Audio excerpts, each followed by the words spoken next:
mahaba-habang biyahe ito. Kasi 12 inches itong ano eh. Material ganito gagawin. Dome. I-insert sa plate. So, ang mangyayari, ito muna unang gagawin ko. Itong guide. Ngayon, ipa-flat ko muna sa facing muna, facing. Kasi laki din yung tak. Kasi diluso yung tak eh. Buti nga, hindi siya bumibigay. Hindi siya naka-reverse na kasi yung Joe.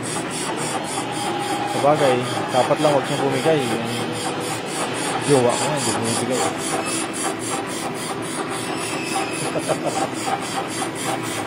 Alright. Mahaba-haba ito. Pero mo tatalupan mo to para maging ganito.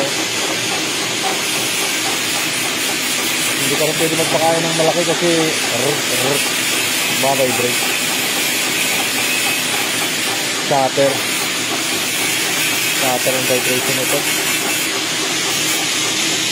Ayun yung plate na tinatabasan. Milling. Kasi hindi makaswing dito eh. 24 kasi yun eh. 24 inches yung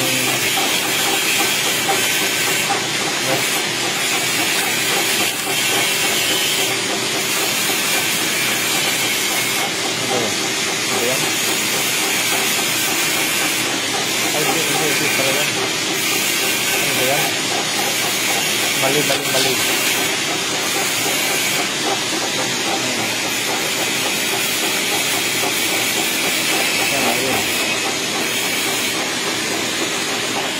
Ayan.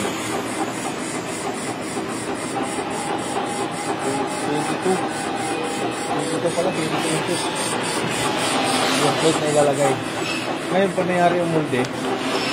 Dito yung i-form yung gawa ng workpiece. Huhulmahin pa rito yung maraming process.